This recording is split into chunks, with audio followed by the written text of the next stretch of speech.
आज हम कक्षा 11वीं में लेखा शास्त्र विषय में पाठ 8 बैंक समाधान विवरण पाठ के अंतर्गत कुछ प्रश्न उत्तर के बारे में अध्ययन करेंगे। पहला प्रश्न देखते हैं कि बैंक समाधान विवरण पत्र क्या है।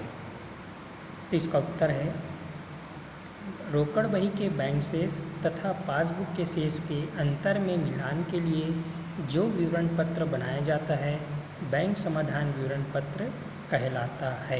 तो इसका उत्तर होगा। फिर अगला प्रश्न है बैंक समाधान विवरण की विशेषताएं लिखिए। तो यहाँ पर इसका उत्तर दिया है बैंक समाधान विवरण की विशेषताएं। पहला, अंतर की दशा में तैयार करना। दूसरा, निश्चित तिथि को तैयार करना। तीसरा, विवरण है खाता नहीं। चौथा, ग्राहक द्वारा तैयार करना। पांचवा, त्रुटि का पता लगाने के लिए तैयार करना। और ये इसका डिटेल है जो इसका उत्तर होगा बैंक समाधान विवरण की विशेषता है।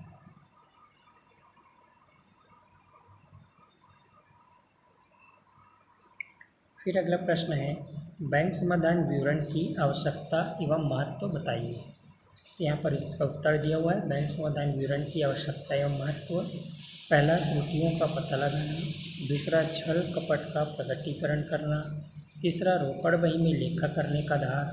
चौथा, बैंक द्वारा गलत प्रविष्टि की जांच। पांचवा, अंकेक्षण हेतु। छठवां, वास्तविक शेष का ज्ञान। और सातवां, चेकों का लेखा जोखा। ये इसका पूरा डिटेल विस्तृत वर्णन दिया है जो इसका उत्तर होगा। पूरा यहाँ तक है इसका उत्तर।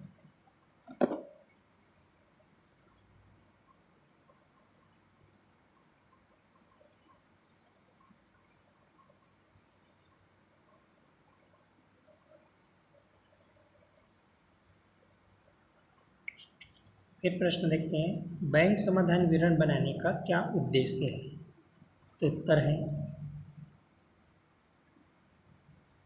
बैंक समाधान विवरण बनाने का उद्देश्य है बैंक की पासबुक द्वारा दर्शाए गए शेष और रोकड़ बही द्वारा दर्शाए गए शेष के अंतर के कारणों का पता लगाकर फर्म की बहियों में आवश्यक संशोधन तथा समायोजन प्रविष्टि करना। ये बैंक समाधान विवरण बनाने का उद्देश्य है। फिर अगला प्रश्न है बैंक समाधान विवरण कौन और क्यों बनाता है। इसका उत्तर है बैंक समाधान विवरण व्यापारी द्वारा तैयार किया जाता है। इस विवरण को बनाने का उद्देश्य रोकड़ बही तथा पासबुक के शेष में अंतर के कारणों का पता लगाना है। फिर प्रश्न है बैंक समाधान विवरण के संदर्भ में रोकड़ बही के डेबिट शेष से क्या आशा है। तो रोकड़ बही के डेबिट शेष का आशा है कि उतनी रकम बैंक में जमा है। प्रश्न, रोकड़ बही के क्रेडिट शेष से क्या आशा है। उत्तर, रोकड़ बही के क्रेडिट शेष या अधिविकर्ष का अर्थ है कि व्यापारी ने इतनी राशि बैंक से जमा राशि से अधिक राशि निकाल रखी है, अतः वह बैंक का ऋणी है।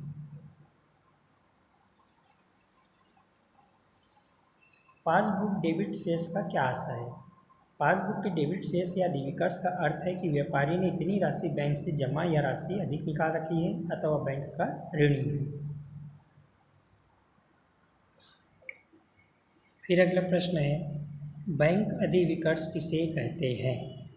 बैंक द्वारा अपने चालू खाते के धारक को दी गई अल्पकालीन ऋण सुविधा बैंक अधिविकर्ष कहलाती है। इस सुविधा के अंतर्गत खाताधारी अपने खाते में जमा राशि से निर्धारित राशि तक अधिक राशि निकाल सकता है। यह सुविधा व्यापारी एवं बैंक के समझौते पर निर्भर करती है। तो इसका उत्तर है। उसके बाद प्रश्न है बैंक पासबुक क्या है।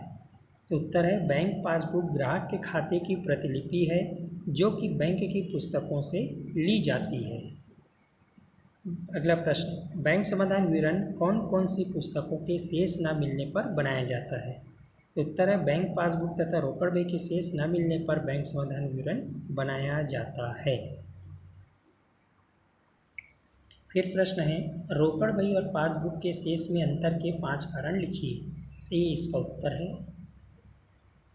पहला है चेक निर्गमित किया गया तथा भुगतान हेतु प्रस्तुत नहीं किया गया। दूसरा, चेक संग्रहण हेतु बैंक भेजा गया परंतु उक्त तिथि तक संग्रह नहीं हुआ। तीसरा, ग्राहक द्वारा सीधे बैंक में जमा की गई रकम के कारण। पाँचवा, बैंक द्वारा जमा राशि पर ब्याज ग्राहक के खाते में जमा कर दिया जाता है जिसकी सूचना व्यापारी को नहीं रहती, तब भी अंतर रहेगा। पाँचवा, यदि बैंक व्यय की राशि ग्राहक के खाते में विकलन करता है और इसकी सूचना ग्राहक को नहीं रहती, तब भी अंतर रहेगा। तो ये 5 कारण हैं रोकड़ बही और पासबुक के शेष में अंतर होने के। फिर अगला प्रश्न है, रोकड़ बही एवं पासबुक में अंतर लिखिए। तो रोकड़ बही और पासबुक में अंतर निम्नलिखित है जो यहाँ पर लिखा हुआ है। कुल 6 अंतर है जो इसका उत्तर है रोकड़ बही और पासबुक में।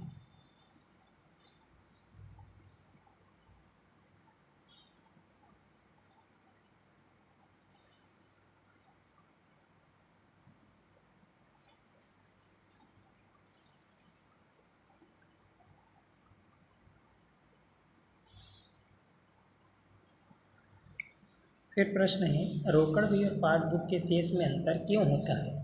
तो यहाँ पर इसका उत्तर लिखा हुआ है।